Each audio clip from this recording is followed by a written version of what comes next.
মেঘপূর্ণ দিন নহে দুর্দিন, একটা দিন সাধু সঙ্গবিহীন কাটানো জীবের ভাগ্যে সবচেয়ে বড় দুর্দিন। এই জন্য আর কিছুটা সময় শুনুন, আমরা ভগবান নৃসিংহদেবের মহিমায় প্রবেশ করছি। পাগল হবেন না, কিচ্ছু হবে না, বসুন, বিশ্বাস রাখুন ভগবানের প্রতি, মাতুয়ারা হবেন না। গৌর প্রেমানন্দে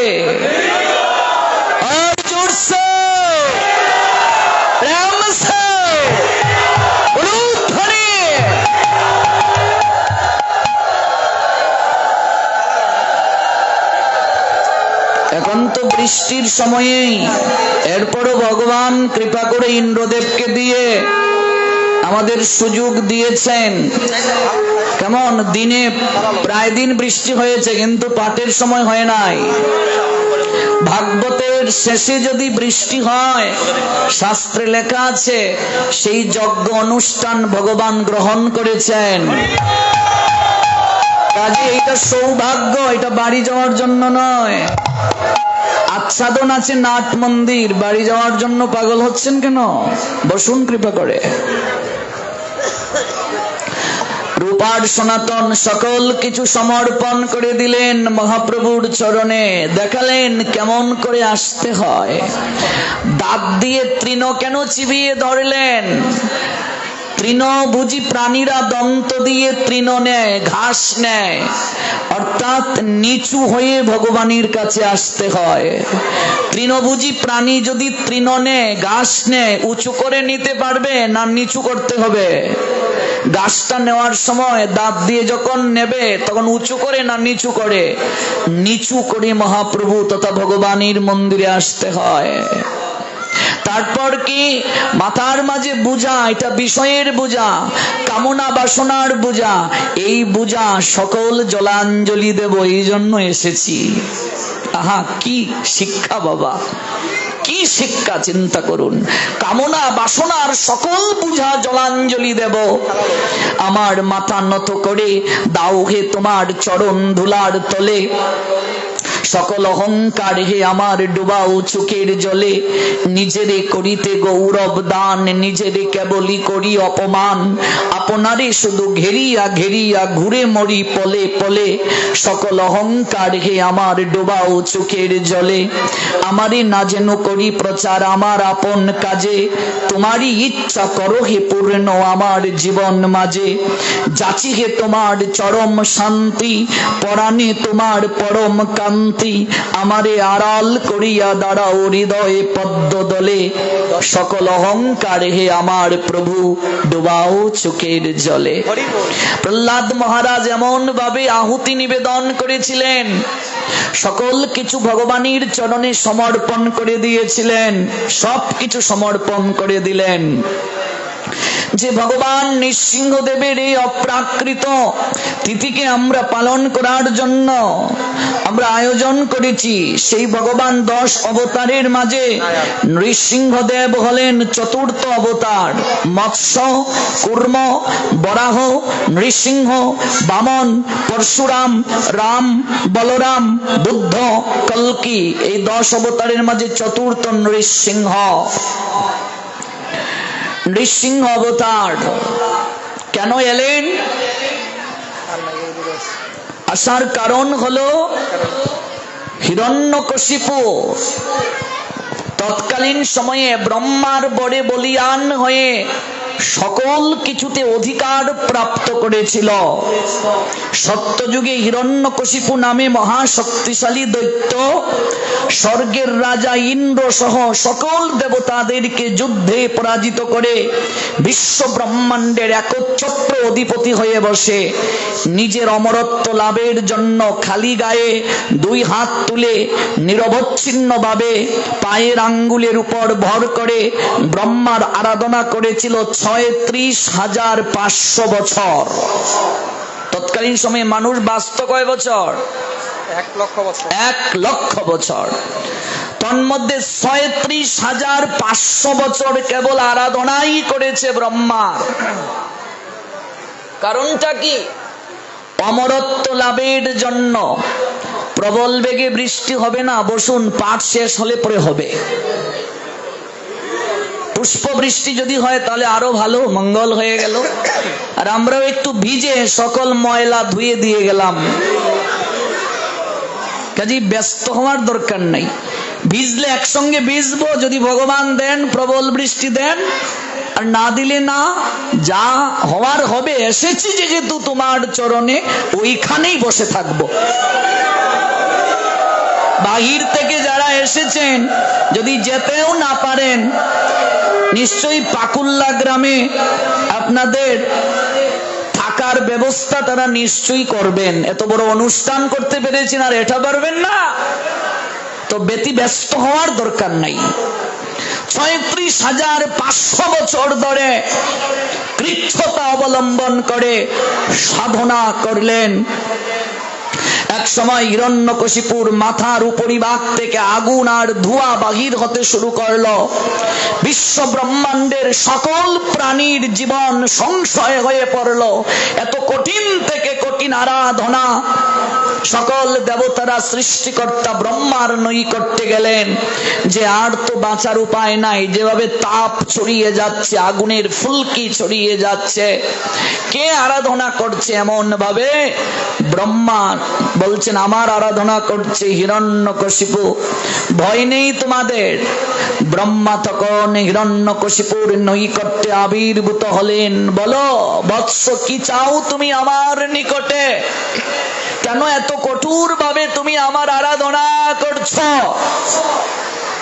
হিরণ্যকশিপু তখন বললেন, হে ব্রহ্মদেব, আপনি আমাকে অমর হওয়ার বর প্রদান করুন, যেন আমার মৃত্যু না হয়।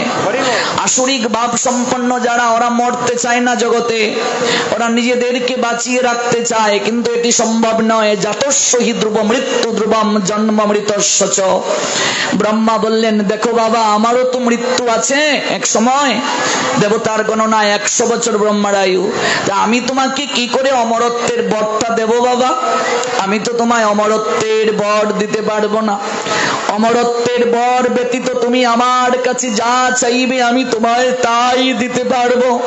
হিরণ্যকশিপু তখন মনে মনে ভাবছেন, কৌশলে আমাকে এই বর আদায় করে নিতে হবে। ব্রহ্মাকে বলছেন, আপনি অমরত্বের বর ব্যতীত আমাকে কয়টি বর দিতে পারবেন? ব্রহ্মা বলছেন, তুমি যত বর চাইবে আমি তত বরই তোমায় দেব। হিরণ্যকশিপু তখন বললেন, কোন দেবতার দ্বারা যেন আমার মৃত্যু না হয়। ব্রহ্মা বললেন, তথাস্তু। কোন অসুরের দ্বারা যেন আমার মৃত্যু না হয়, তথাস্তু। কোন পশু পাখি কীট পতঙ্গ মনুষ্য কিন্নরের দ্বারা যেন আমার মৃত্যু না হয়। আমার দিনে যেন মৃত্যু না হয়, তথাস্তু। রাতে যেন মৃত্যু না হয়, তথাস্তু। ঘরে যেন মৃত্যু না হয়, ব্রহ্মা বললেন, তথাস্তু। বাইরে যেন মৃত্যু না হয়, তথাস্তু।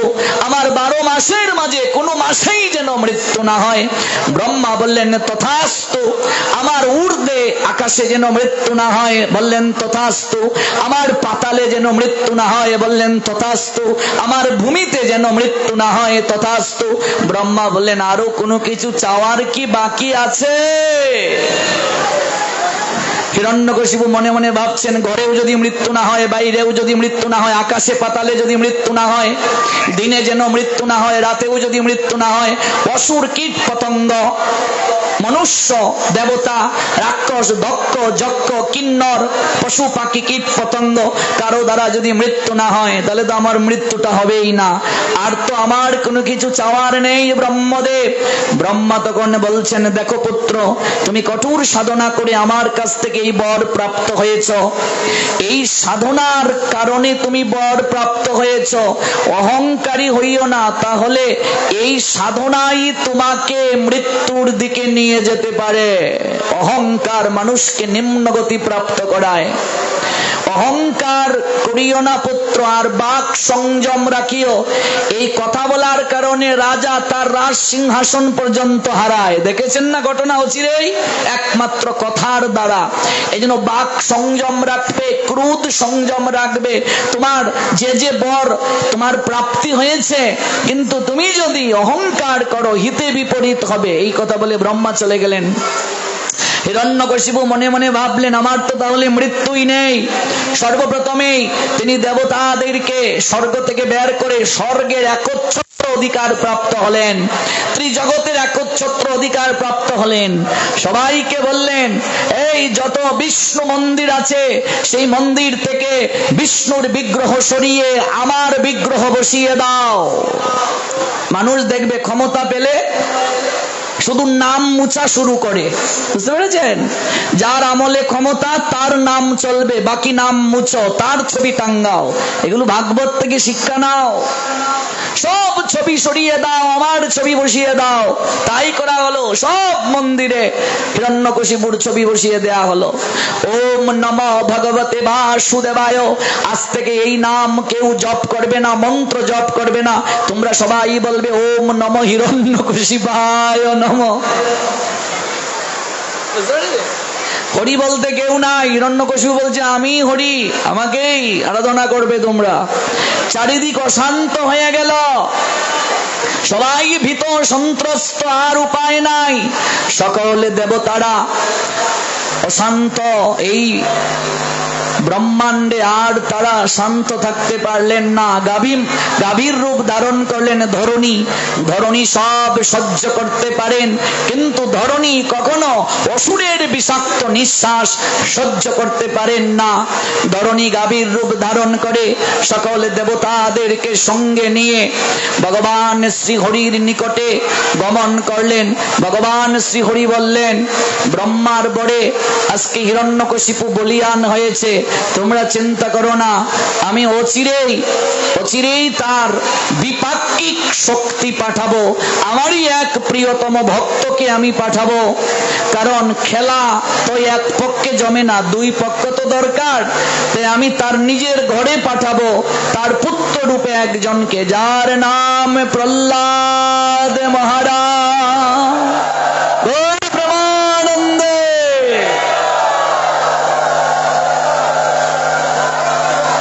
যদি একটু কৃপা করেন এগিয়ে আসুন, দরকার হলে একজনের কুলে আরেকজন বসুন।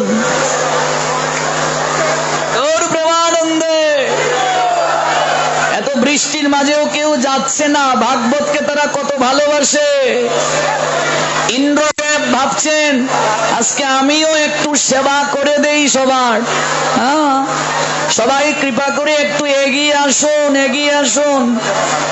আর যে যেখানে পারেন বসুন, দরকার হলে কুলে বসুন, যাওয়ার দরকার নেই। আর যে যেখানে দাঁড়িয়ে আছেন, বৃষ্টি পড়ছে না, ওই জায়গায় দাঁড়িয়ে থাকুন। হাজার হাজার ভক্তবৃন্দ এই অহৈতুকী ভাগবত যজ্ঞ অনুষ্ঠান থেকে বঞ্চিত নয়। গৌর প্রেমানন্দে और जुड़ से प्रेम से भक्तवत्सल भगवान श्री नृसिंहदेव की, भक्त श्रेष्ठ प्रहलाद महाराज की, श्री राधा कालाचाँद की, पाकुल्ला ग्रामेर भक्तवृंद की, समस्त भक्तवृंद की। এবার সবার জয় না দিলে মানুষ বলবে শুধু পাকুল্লা গ্রামের জয় দিলেন। এই জন্য সমবেত ভক্তবৃন্দ কি জয়, সবার মঙ্গল হবে কি। দরকার হলে আপনাদের সঙ্গে আমি বৃষ্টিতে ভিজবো, দাঁড়িয়ে থাকুন। এবার প্রহ্লাদকে ভগবান পাঠানোর ব্যবস্থা করলেন। কয়াদু হলো হিরণ্যকশিপুর স্ত্রীর নাম। কয়াদু অন্তঃসত্ত্বা। হিরণ্যকশিপু তখন সাধনায়। ইন্দ্র মনে মনে ভাবছেন যে হিরণ্যকশিপুর স্ত্রীর গর্ভে যে সন্তানটা আছে, এই সন্তানটাকে হরণ করে এনে হত্যা করাটাই শ্রেয় হবে। এই জন্য কয়াদুকে হরণ করার ইচ্ছা করলেন, বাচ্চাটা হলেই মেরে ফেলবো, কারণ অসুরের বীর্যে তো অসুর হওয়াটাই স্বাভাবিক, এরকম একটা চিন্তা করলেন। কয়াদু গর্ভবতী, তাকে দেবরাজ ইন্দ্র হরণ করলেন, হরণ করে নিয়ে যাচ্ছেন। দেবর্ষি নারদ তখন এসে বললেন, ছি ছি ছি দেবরাজ, তুমি না স্বর্গের দেবতাদের রাজা, তুমি রাজা হয়ে পরস্ত্রীকে হরণ করছো, এটা তো তোমার শোভা পায় না। নারদকে ইন্দ্র বলছেন, আমি অন্য কোনো কামনা বাসনায় হরণ করছি না দেবর্ষি। এই কয়াদুর গর্ভে সন্তান আছে হিরণ্যকশিপুর।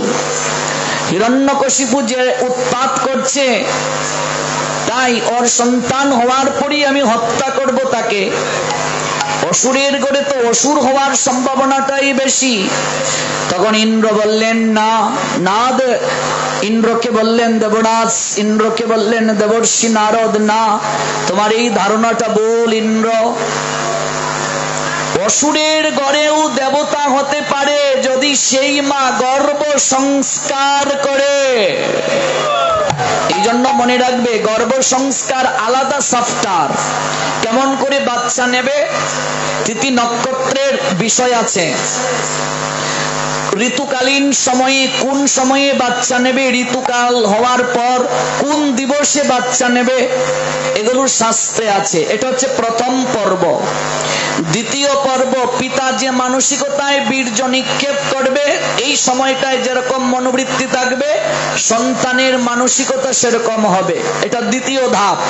তৃতীয় ধাপ, গর্ভ ধারণ হওয়ার পরে মা যেরকম আচরণ করবে, যেরকম চিন্তা করবে, যে আহার করবে, যেরকম সাধনা করবে, যেরকম কার্য প্রণালী সম্পাদন করবে, সন্তানের মাঝে প্রভাব পড়বে।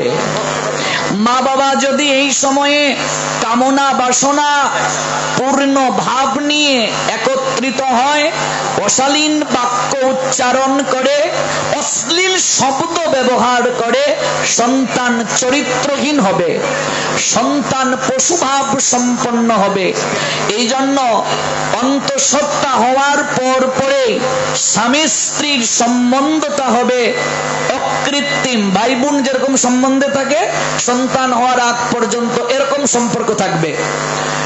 তাহলে সন্তান সৎ চরিত্রের হবে, নির্মল হবে। আবার বাচ্চা হওয়ার পর সে মিলিত হবে, এর আগে আর মিলিত হবে না। নিয়ম আছে এগুলো, আজকাল মানে না বলেই তো রাস্তায় কাপড় টানা সন্তানের জন্ম হয়। প্রহ্লাদের চরিত্রের প্রথম দিকটাই হলো কেমন করে আদর্শ সন্তান তুমি নেবে, এটা হলো প্রথম দিক প্রহ্লাদ চরিত্রের। প্রহ্লাদের জন্মের প্রথম দিকটাই হলো কি করে আদর্শ সন্তান নেবে। গৃহস্থ মানুষকে এই বার্তা ভাগবত দিয়েছেন। ইন্দ্রের কাছ থেকে নারদ তখন কয়াদুকে নিয়ে গেলেন তার আশ্রমে। প্রতিদিন গর্ভবতী কয়াদুকে দেবর্ষি নারদ ভাগবত পাঠ শ্রবণ করালেন। প্রতিদিন নারদ ভাগবত পাঠ করছেন আর কয়াদু বসে বসে শ্রবণ করছেন। কয়াদুকে বললেন, তোমার কোনো ভয় নাই, তোমার স্বামী যেহেতু সাধনায় আছে, যতদিন পর্যন্ত তোমার স্বামী সাধনা থেকে না আসবে, ততদিন পর্যন্ত তুমি এই আশ্রমে সুরক্ষিত থাকবে। তোমার সন্তান হওয়ার পরও তুমি সুরক্ষিত থাকবে। তুমি এই আশ্রমের সেবা পূজা করবে, তুমি ভাগবত কথা শ্রবণ করো। ওই ভাগবত শুনতে শুনতে কয়াদু যখন উপলব্ধি করতে পারলো, তখন সে কাঁদতে কাঁদতে প্রার্থনা করেছিল যে আমার গর্ভে যে সন্তান আছে, সেই সন্তানটা যদি হরিভক্ত পরায়ণ হয়। কয়াদুর প্রার্থনা, কয়াদুর প্রার্থনা। দেখো মায়ের কত দরকার।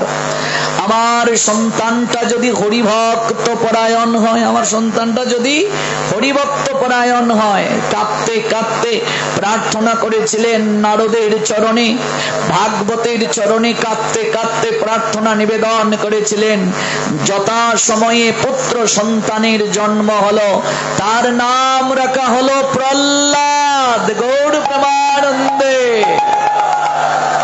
আরো অনেক সন্তান ছিল কয়াদুর, কিন্তু তারা কিন্তু হরিভক্ত হয় নাই।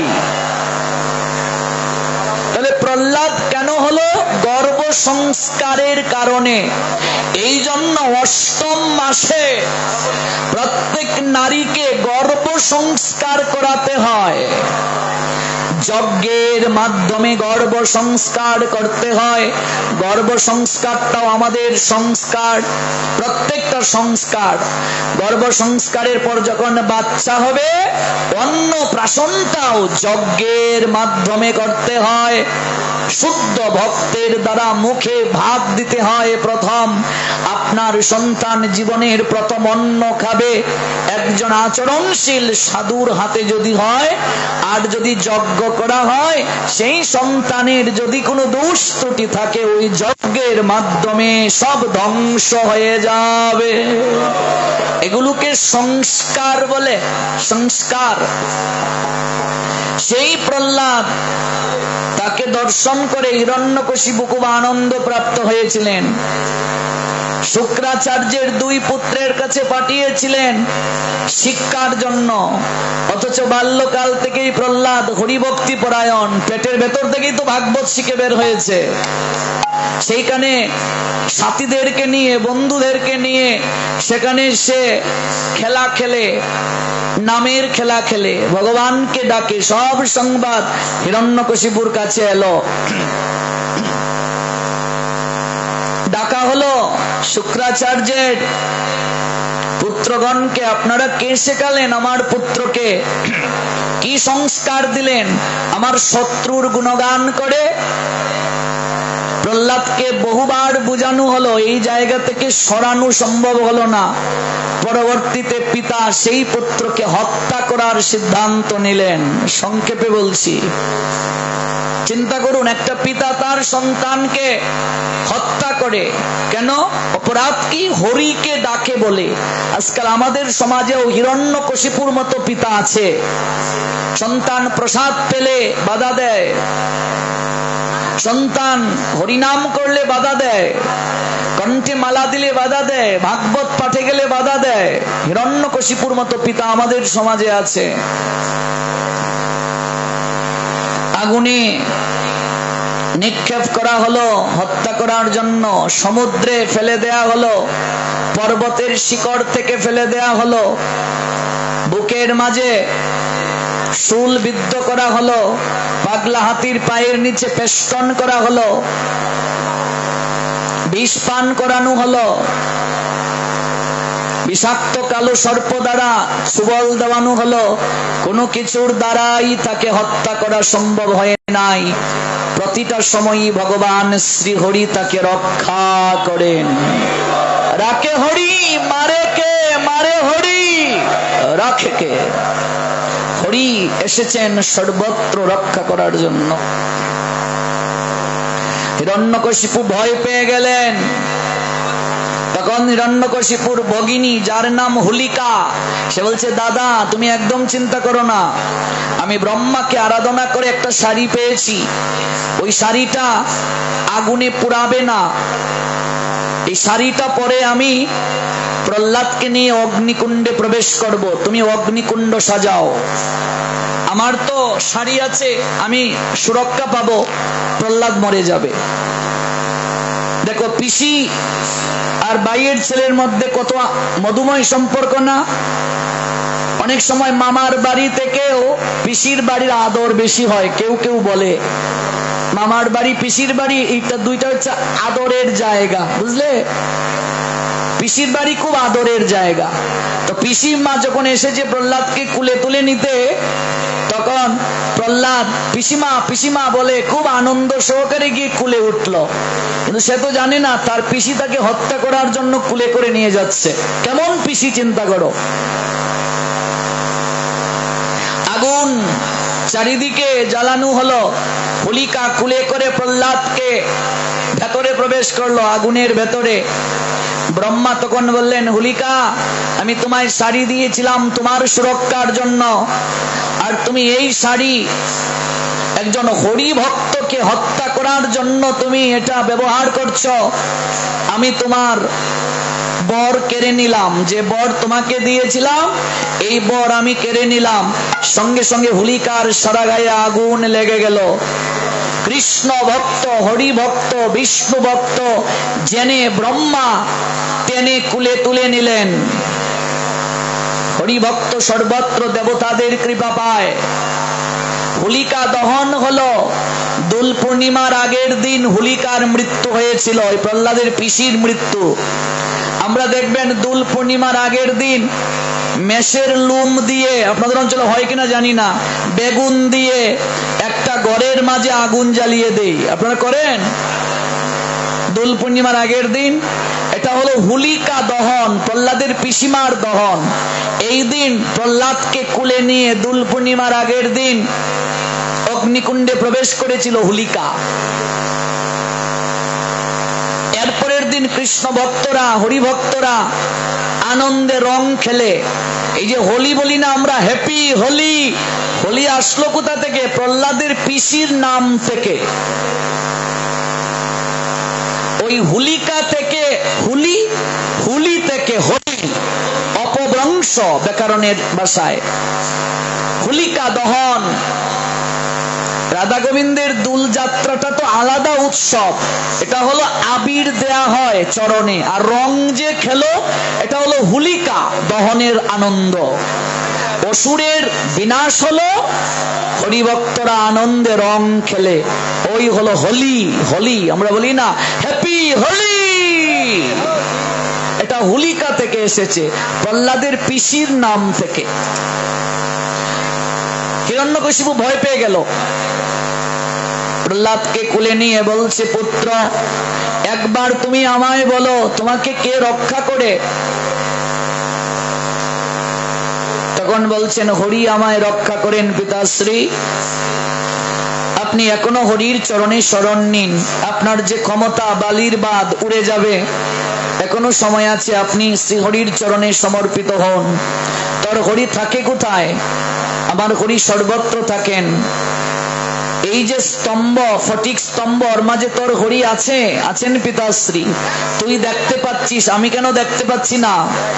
বলছেন প্রহ্লাদ তখন, পিতাশ্রী আপনি যেদিন আমার মতো করে হরিকে ভালোবাসতে পারবেন, নয়নের জলে তাকে ডাকতে পারবেন, সেদিন আপনিও সর্বত্র ভগবান শ্রী হরিকে দর্শন করতে পারবেন। হিরণ্যকশিপু এসে স্তম্ভের মাঝে মুষ্টি আঘাত করলো, দেখি তোর হরি আছে কিনা। প্রহ্লাদের বিশ্বাসটা দেখুন, আমাদের এরকম বিশ্বাস নাই। আমরা তখন ভাবতাম আমি যে বলছি যদি হরি না থাকে, কিন্তু প্রহ্লাদের বিশ্বাস দেখুন, হরি আছেন। তোর হরি এই জায়গায় আছে? বাবা প্রশ্ন করেছে। ছেলে বলছে, আমি শতভাগ নিশ্চয়তা দিয়ে বলছি এই ফটিক স্তম্ভের মাঝেও আমার হরি আছেন। এরকম বিশ্বাস আর এরকম সুদৃঢ় শ্রদ্ধা যার থাকবে, সেই ভগবানকে দর্শন করবে। আমি জানি ভগবান আমায় রক্ষা করবেন, এই ভাবনাটা, এটাই প্রহ্লাদ চরিত্রের মূল কথা, এটাই উপসংহার। সুদৃঢ় বিশ্বাস, সর্বত্র হরি আছেন, হরি আমায় রক্ষা করবেন, তাকে ডাকলে তিনি আমায় রক্ষা করবেনই করবেন, এটাই প্রহ্লাদ চরিত্রের মূল কথা। হিরণ্যকশিপু ভাবছেন তোর হরি আছে কিনা আমি একটু দেখি পরীক্ষা করে। এই বলে ফটিক স্তম্ভের মাঝে আঘাত করলো, সেখানে ভগবান শ্রী হরি নিঃসিংহ রূপে আবির্ভূত হলো। শঙ্খ বাজাও, উলুধ্বনি দাও, জয় জয় ভগবান শ্রী নৃসিংহদেবের আবির্ভাব কি। নৃসিংহ চতুর্দশী তিথির প্রারম্ভিকায় নৃসিংহদেবের গুণ মহিমা লীলা শ্রবণ কি। ভক্ত শ্রেষ্ঠ প্রহ্লাদ মহারাজ কি। হিরণ্যকশিপু কি। হিরণ্যকশিপুকেও জয় দিতে হবে, তিনি সাধারণ কেউ না। আপাত দৃষ্টিতে তিনি এখানে অসুর, কিন্তু এই হিরণ্যকশিপু হিরণ্যাক্ষ হলেন বৈকুণ্ঠের জয় আর বিজয়। এটা আলাদা বিষয়, আমরা আরেকদিন শ্রবণ করব।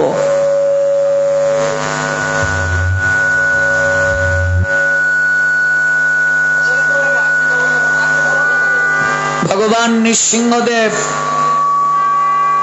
উগ্র রূপে আবির্ভূত হলেন, বললেন, এরে দুরাচারী, তুই অনেক নিজেকে ক্ষমতাধর মনে করিস, তাই না? অনেক ক্ষমতা তোর, তোর মৃত্যু নেই। ব্রহ্মা তোকে যে যে বর দিয়েছেন, সকল বরকে সম্মান রেখে আমি তোকে হত্যা করব। দিনে তোর মৃত্যু হবে না, তুই বলেছিলে। তোকে দিনেও আমি মারছি না। রাতে তোর মৃত্যু হবে না, তোকে রাতেও মারছি না। গুদুলি লগ্নে তোকে মারছি, এটা দিনও নয়, রাতও নয়। কালকে বললাম না গুদুলি, তুই বলেছিলে অস্ত্রের দ্বারা যেন মৃত্যু না হয় তোর, তাই আমি তোকে নখ দিয়ে হত্যা করছি, এটা কোনো অস্ত্র না। তুই বলেছিলে শূন্যে যেন তোর মৃত্যু না হয়, পাতালে যেন মৃত্যু না হয়, ভূমিতে মৃত্যু না হয়, তাই উরুতে নিয়ে তোকে আমি মারছি। তুই বলেছিলে ঘরে যেন তোর মৃত্যু না হয়, বাইরে যেন তোর মৃত্যু না হয়, তাই চৌকাটটার দ্বারে তোকে মারছি, এটা ঘরও নয়, বাহিরও নয়। তুই বলেছিলে 12 মাসের মাঝে যেন তোর মৃত্যু না হয়, তাই পুরুষোত্তম মাসে তোকে মারছি। এই যে জ্যৈষ্ঠের 1 তারিখ থেকে পুরুষোত্তম ব্রত, এটা 12 মাসের অতিরিক্ত মাস। এই মাসে যারা ব্রত করে লক্ষ গুণ কৃপা পায়, এটা কার্তিক থেকে লক্ষ গুণ বেশি কৃপা। এই জন্য আমরা পুরুষোত্তম মাসে অভিসন্ন খেয়ে ব্রত করি, 3 বছর পর পর আসে। এই পুরুষোত্তম মাসে মাছ মাংস খেতে নাই। কার্তিক মাসের মতো প্রতিদিন প্রদীপ জ্বালাতে হয়, সব কার্তিক মাসের নিয়ম। এই জ্যৈষ্ঠ মাসের 1 তারিখ থেকে ব্রত শুরু। এই মাসে নৃসিংহদেব আবির্ভূত হলেন। তাহলে চিন্তা করে দেখো, এই তারিখে নৃসিংহ চতুর্দশী কতটা গুরুত্বপূর্ণ, কারণ আমরা এই তারিখে পুরুষোত্তম মাস পেয়েছি।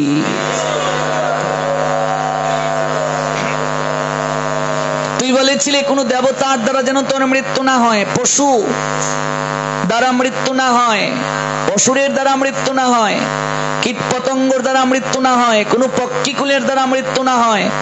আমার দিকে তাকিয়ে দেখ, আমার রূপের দিকে তাকা। এটা না দেবতার রূপ, না অসুরের রূপ, না মানুষের রূপ, না কীট পতঙ্গের রূপ, আমি উভয় রূপ ধারণ করে এসেছি। মস্তকটা সিংহের মতো, আবার নিচ আছে, চরণ আছে। দেখো ওরে, জগতে যারা অনেক ক্ষমতাধর মনে করে আমার কাছ থেকে ক্ষমতা পেয়ে, তারা ভুলে যায় আমি যেমন ক্ষমতা দিতে পারি, কেড়েও নিতে পারি।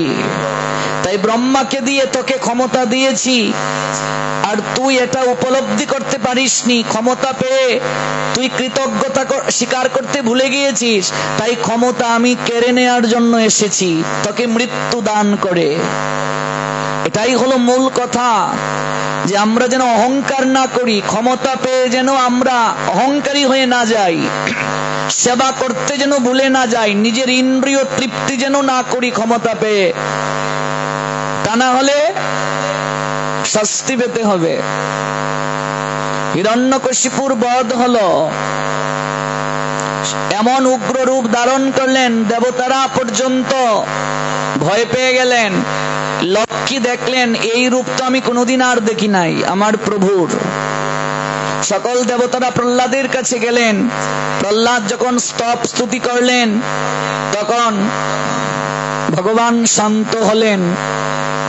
প্রহ্লাদকে বলেন বর চাও। প্রহ্লাদ প্রথম বরটাই চেয়েছিলেন, আমার পিতাকে তুমি তোমার চরণে আশ্রয় দান করো। প্রহ্লাদের তাহলে পিতৃভক্তি কম, কিন্তু পিতা যখন হরিকে ডাকতে নিষেধ করেছেন, মেনেছেন? মানেন নাই। কোন পিতামাতা যদি ধর্ম পালন করতে বাধা দেয়, বাধাকে উপেক্ষা করেই ধর্ম পালন করতে হবে, এখান থেকে শিক্ষা। আবার পিতামাতার জন্য ভগবানের কাছে মুক্তির প্রার্থনাও করেছেন প্রহ্লাদ। তাহলে পিতৃভক্তি কম? কম না। বলেন আমার পিতার মতো বন্ধু নাই। আমার পিতা যদি আমাকে আঘাত না করতো, তাহলে তোমায় কি ডাকতে পারতাম আর তুমি ছুটে আসতে? প্রহ্লাদকে চরম দান করলেন ভগবান। এই প্রহ্লাদই তখন নৃসিংহদেবকে বলেছিলেন, আমি এমন কি সৌভাগ্য প্রাপ্ত হয়েছিলাম, আমি তোমার সেবা পেলাম, দর্শন পেলাম। তখন ভগবান বললেন, তুমি পূর্ব জন্মে অবন্তী নগরে বসুদেব শর্মার পঞ্চপুত্রের কনিষ্ঠ পুত্র ছিলে। অবন্তী নগরে তুমি বসুদেব শর্মার পঞ্চপুত্রের মাঝে অন্যতম তুমি পুত্র ছিলে। অবন্তী নগরে তোমার জন্ম হয়েছিল। তোমার মায়ের নাম ছিল সুশীলা, আর তোমার 4 ভাই ভক্ত ছিল, আর তুমি এক বেশ্যাসনে সর্বদা সময় কাটাতে। এই প্রহ্লাদের আগের জন্মের কথা। কিন্তু তোমার পিতা এটা মেনে নিতে পারেন নাই, তোমাকে বুঝিয়েছিলেন। তোমার পিতা ধর্মশীল ছিল। তখন তুমি ওই গণিকাকে এক জায়গায় ঘুরতে গিয়েছিলে। এটা আমার প্রাচীন মন্দির ছিল, ভগ্ন মন্দির। এখানে কোনো একটা বিষয় নিয়ে তোমাদের মাঝে কথা কাটাকাটি হয়। তোমরা একে অপরের সঙ্গে সারা রাত কথা বলো নাই, কিছু আহারও করো নাই। এখানে রাত জাগরণ ছিলে তোমরা, এটা মন্দির ছিল। আর এই তিথিটা ছিল আমার আবির্ভাব তিথি। তাহলে প্রশ্ন আসতে পারে আপনাদের, নৃসিংহদেব এলেন, প্রহ্লাদ কৃপা পেলেন, তাহলে আগে কি করে হলো? এটা হলো চিন্ময় জগতের লীলা। ভগবান নৃসিংহদেব চিন্ময় জগতে সব সময় আছেন, আর তিনি একটা বিশেষ কারণে মর্তধামে এই রূপে আবির্ভূত হন। যেমন কৃষ্ণ ভগবান চিন্ময় ধামে সবসময় আছেন, কিন্তু দাপরে তিনি এলেন লীলা করার জন্য, কিন্তু চিন্ময় ধামে গোলক বৃন্দাবনে তিনি সবসময় আছেন। বুঝতে পেরেছেন? এটা ছিল এই তিথি। তোমরা এই তিথিতে উপবাস ছিলে এবং তোমরা অনুতপ্ত হয়েছিলে একজন আরেকজনকে। যেহেতু কষ্ট পেয়েছিলে, কষ্ট দিয়েছিলে। আমি একজন এত ধার্মিকের ছেলে, একটা বেশ্যার প্রতি আসক্ত, তুমি আমায় ডেকেছিলে আর ক্রন্দন করেছিলে। এই দিন যে উপবাস ছিলে, ওই উপবাসের কৃপায় তোমার আজকে আমার দর্শন হলো। আর তুমি সাধু কৃপা পেয়েছিলে, নারদের কৃপা। নারদকে আমি পাঠিয়েছিলাম তোমায় কৃপা করার জন্য, যার কারণে তুমি এই কৃপা পেলে। তাই নৃসিংহ চতুর্দশী আগামীকাল যারা উপবাস করবে, ওরা 1 লক্ষ ব্রতের কৃপা প্রাপ্ত হবে। 1 লক্ষ ব্রত। গোধূলি পর্যন্ত নির্জলা উপবাস। গোধূলিতে আবির্ভূত হয়েছেন ভগবান। তারপর ভগবানকে অভিষেক করে একটা শরবত দিতে হবে। শরবতের নামটা বলবো পনকম। শরবতের নামটা কি? পনকম। এটা আবার কিভাবে বানাতে হয়? ঠান্ডা জল, জলের মাঝে তুলসীর রস দেবে, তারপর মিশ্রি দেবে, আদার রস দেবে। মিশ্রি, আদার রস আর হচ্ছে তুলসী। এটা হলো পনকম। অভিষেকের পর এই শরবতটা প্রথম দেবেন নৃসিংহদেবকে। উগ্র রূপ শান্ত হবে ঠান্ডা জল খেয়ে। প্রেম ভক্তিতেই শান্ত হয়। এটা আমি একটু রসিকতা করে বললাম। জল খেলে কি আর উগ্র রূপ শান্ত হয়? প্রহ্লাদই তো শান্ত করেছিলেন। তারপর অন্য কিছু দেবে, কিন্তু এই দিন রাতে কখনো অন্ন দ্রব্যাদি গ্রহণ করা যাবে না। পরের দিন পালন করতে হবে। বুঝতে পেরেছেন? এই জন্য কালকে আপনাদের যে কীর্তনে কি প্রসাদ দেন আপনারা? ফলমূল না অন্ন? অন্ন দিলে যে অনুষ্ঠান করছেন, পাপের ভাগ কমিটি প্রথম নেবে, আর তারপর বাকিরা নেবে, তাদের সন্তানদের উপরও পড়বে। অনুষ্ঠান করার উদ্দেশ্য ভগবানকে সন্তুষ্ট দান করা, মানুষকে সন্তুষ্টি দেয়া নয়। যার অনুষ্ঠান করলেন তার তিথিতে অন্ন খাওয়ান, তাহলে তো একটা অনুষ্ঠানই হয় নাই। এতদিন ভাগবত শুনে শিখলেন কি? আগামীকাল এই পাপ আর করবেন না। এই পাপ আর অপরাধের শাস্তি নৃসিংহদেবের উগ্র রূপ। এই জন্য সবাই তাকে আরাধনা করে না। আপনারা যে আরাধনা করছেন বুঝে করবেন, ছাড়কার করে দেবে। আর যদি শান্ত করতে পারেন সব কৃপা পাবেন। এই জন্য কমিটির সবাই মিলে উপবাস থাকুন কাল। ভক্তদেরকে ফলমূল দান করবেন, পরের দিন নির্ধারিত সময়ে পালন করবেন।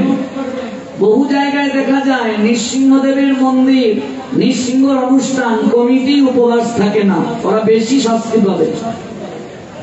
কারণ আপনি আচরে প্রভু জীবের শেখায়, আপনি না আচরিলে জীবকে শেখানো না যায়। আপনারা জগৎকে শেখানোর জন্য অনুষ্ঠান আয়োজন করলেন, নিজেরাই মানলেন না, তো কিসের অনুষ্ঠান হলো?